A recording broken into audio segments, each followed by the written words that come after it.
మదనపల్లెలో చిన్నారిని చిదిమేసినటువంటి ఘటన నేపథ్యంలో ఒక్కసారిగా వీరబల్లె మండలం రాగిమాను దిన్నపల్లెలో విషాద ఛాయలే అలుముకున్నాయని చెప్పాలి. ఏదైతే తీవ్రమైనటువంటి ఆవేదనకు లోనటువంటి పరిస్థితి.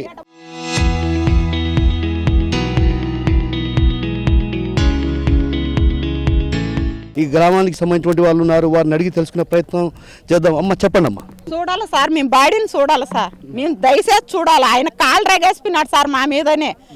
మేము వస్తాం 3 నెలలకు మీ కథ చూస్తాను అని కాళ్ళు రేగడేసిపోయినాడు ఇంటి ముందర. మేము ఎవరు లేరు, అందరం ఏడవాళ్ళు ఆడ ఎత్తుకొని పోయినారు. 3-4 ఉన్నాము, జీప్ వేసుకొని వచ్చినారు, బీగం తీసినారు, ఎక్కించుకొని వెళ్ళిపోయినారు. 5 నిమిషాలు పెట్టిండు వాడిని ఆడే బూట్ చేసింటాం మేము. వాడు కాళ్ళు రేగేసిపోయినాడు, వాడిని చూడాలి, మేము గుర్తు పట్టుకుంటాం కూడా. బాడీ మదనపల్లి ఉంటే బాడీ మదనపల్లి పెట్టండి, మేము చూస్తాం. అది మా న్యాయం. న్యాయం జరిగింది, వాడు మాకు న్యాయం జరిగింది, పోలీసులు మా పక్కుండారు అని నమ్ముతాము. మాకు బాడీ చూపించాలా. మనవరాలు కూతురు బిడ్డ.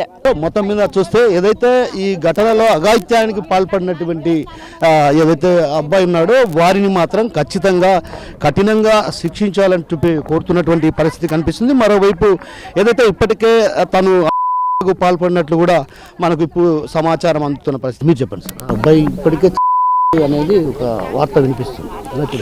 వార్త చెప్పిన కాడికి అనుకున్న కాడికి వాళ్ళు చెప్పిన కాడికి సంతోషంగానే ఉంది, కానీ అది బాడీని చూస్తే కన్ఫర్మ్ అవుతుంది, మాకు అప్పటికి అవుతుంది. అంటే ఇలాంటి ఘటనలకు పాల్పడుతుంది అంటే చిన్నారులను చిదిమేస్తున్నటువంటి ఇలాంటి ఘటనలకు పాల్పడిన వాళ్ళను ఇంత లేట్ కూడా చేయకూడదు. ఆన్ ది స్పాట్లను వాళ్ళు చేసేయాలి.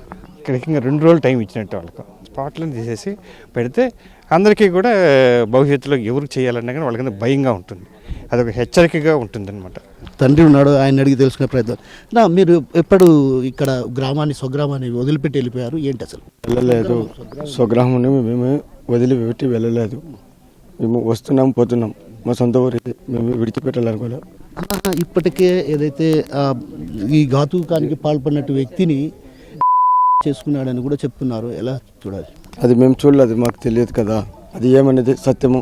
మీ తరపున పోలీసుల సారాల తరపున మేము చూసిన తర్వాత దాని గురించి మేము తెలియజేయగలుగుతాం. బాడీ మేము చూడాలి, మన బాడీ మేము చూసిన తర్వాత కన్ఫర్మ్ చేస్తాం. గవర్నమెంట్ హాస్పిటల్కి వస్తుంది కదా. మీ అత్త మామల ఎదురుగానే మీసం మెలేశాడు అన్నటువంటి భావం అనేసినారు, జరిగింది కూడా విషయం. సో మొత్తం మీద ఏదైతే ఈ ఘటనకు పాల్పడినటువంటి వ్యక్తిని మేము ఖచ్చితంగా చూడాలి. ఎవరైతే తను చనిపోయాడని చెప్తున్నారు కానీ పూర్తిగా మేము చూస్తే కానీ అటు పూర్తి స్థాయిలో మేము ఈ విషయాన్ని చూడలేమన్నటువంటి భావన చెప్తున్నటువంటి పరిస్థితి. అయితే ఒక రకంగా చూస్తే ఈ ప్రాంతం అంతా కూడా విషాద ఛాయలతో అలుముకున్నటువంటి పరిస్థితి కనిపిస్తుంది. అయితే ఈ ఘటన ఒక రకంగా అటు వీరబల్లె మండలం రాగిమాను దిన్నపల్లెలో విషాదమైనటువంటి పరిస్థితి కనిపిస్తుంది. ఈ ఘటన పైన అసలు ఏంటి అన్న విషయం టీడీపీ అన్నమయ్య జిల్లా అధ్యక్షులు ప్రసాద్ బాబు గారిని ఆయన అడిగి తెలుసుకుంది. ఒక రకంగా తల్లిదండ్రులు ఎదురుగానే ఆ ఘాతుకానికి పాల్పడినట్టు వ్యక్తి మీసం మెలేసి మళ్ళీ 3 నెలల్లో వస్తానని హెచ్చరిక చేయడం నిజంగా కుటుంబానికి తీరని నష్టం జరిగింది. కానీ వాని గంజాయి మత్తులో వాడు చేసిన అరాచకం కానీ వాడు మాట్లాడిన మాటలు కానీ అక్కడ ప్రజలందరూ ఆవేశపడి వాళ్ళు నిన్న నిరసన తెలుపు, కానీ ప్రభుత్వం ఖచ్చితంగా చర్య తీసుకుంటుందని అందరికీ తెలుసు. అలాగే వాడు నైట్ చెరువులో దూకి చనిపోయాడని చెప్పి ప్రసార మాధ్యమాలంతా వస్తుంది. ఖచ్చితంగా ఆ కుటుంబానికి ప్రభుత్వం తరపున న్యాయం చేస్తాం. ఆ కుటుంబం వాళ్ళ జీవనం సాగించడానికి అన్ని ఏర్పాట్లు చేస్తాము. వాళ్ళ నష్టమైతే ఎవరు తీర్చలేరు, ప్రభుత్వం ఖచ్చితంగా వారికి అండగా నిలబడుతుంది ఆ కుటుంబానికి. ఒక రకంగా కుటుంబానికి తీరని లోటు అని అంటున్నారు. ఈ నేపథ్యంలో రాష్ట్ర ప్రభుత్వం అదేవిధంగా నారా లోకేష్ కావచ్చు, చంద్రబాబు ఇప్పటికే స్పందించడం జరిగింది. స్పందించిన నేపథ్యంలో ఎలాంటి హామీ ఇచ్చారు ఏంటని? వాళ్ళని 2 రోజులు వాళ్ళ కార్యక్రమాలన్నీ అయిపోతూనే ముఖ్యమంత్రి దగ్గరికి తీసుకెళ్ళి ఆ కుటుంబానికి తగిన న్యాయం చేస్తాం. ఇప్పుడు కూడా మమ్మల్ని ఆదేశించారు, వాళ్ళకు ఎన్ని ఏర్పాట్లు చేయమని ఆదేశంగా పోతున్నాం. అంటే ఇలాంటి ఘాతుకాలకు పాల్పడే వారిని ఎలా శిక్షిస్తే బాగుంటుంది అనుకుంటున్నాను? ఎలా శిక్షించేది ఏం లేదు, ఇప్పుడు జరిగింది కదా దేవుడు శిక్షిస్తాడు అంతే, దాంట్లో ఏం ఆలోచన లేదు. ఖచ్చితంగా ఎవరు ఆడవాళ్ళను గౌరవించకుండా ఇలాంటి పనులు చేస్తారో వాళ్ళకి ఖచ్చితంగా నిన్న జరిగిన శిక్షే దేవుడు వేస్తూనే ఉంటాడు. ఇది కూటమి ప్రభుత్వంలో ఇంత ముందు ప్రభుత్వాల మాదిరిగా కాదు, వెంటనే ఏదో ఒక రియాక్షన్ ఉంటుంది.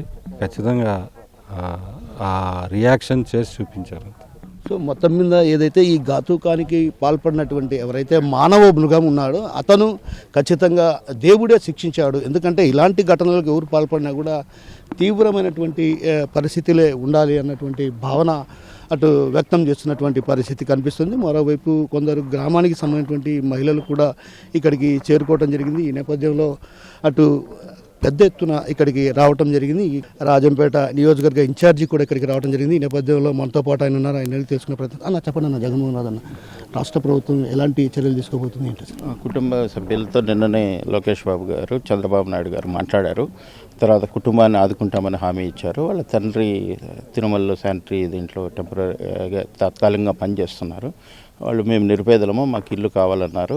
తర్వాత వికలాంగ పెన్షన్ అనేటువంటిది కూడా అవసరం అన్నారు. కాబట్టి దానికి సంబంధించినటువంటి అన్ని కార్యక్రమాలు మేము ప్రభుత్వం తరపున తీసుకుంటాం.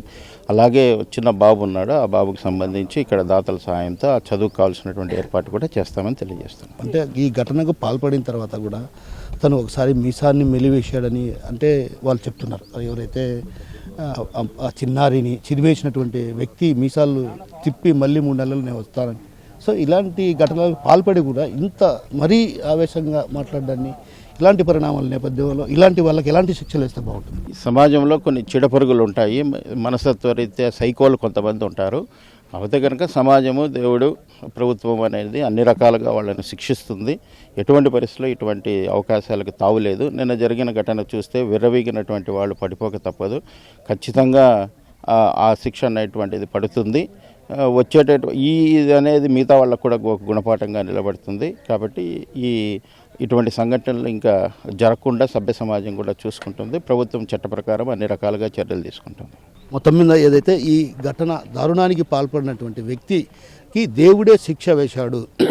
ఇలాంటి ఘటనలు పునరావృతం కాకుండా ఉండాలంటే ఖచ్చితంగా కఠినమైనటువంటి చర్యలు అమలు చేయాల్సినటువంటి అవసరం ఉంది. చిన్నారుల పట్ల అటు అసభ్యకరంగా ప్రవర్తించే వారి పట్ల కూడా రాష్ట్ర ప్రభుత్వం కావచ్చు, అదేవిధంగా పోలీస్ శాఖ కూడా కఠినమైనటువంటి చర్యలు తీసుకోవాల్సినటువంటి అవసరం ఎంతైనా ఉన్నటువంటి భావన వ్యక్తం చేస్తున్నారు. మరోవైపు రాష్ట్ర ప్రభుత్వం కూడా ఇప్పటికే ఏదైతే ఆ కుటుంబాన్ని ఆదుకునే దిశగా కూడా అడుగులు వేసినటువంటి పరిస్థితి కనిపిస్తుంది. కెమెరా పర్సన్ రాముతో కిషోర్, RTV, రాగిమాన్, జిల్లాపల్లి.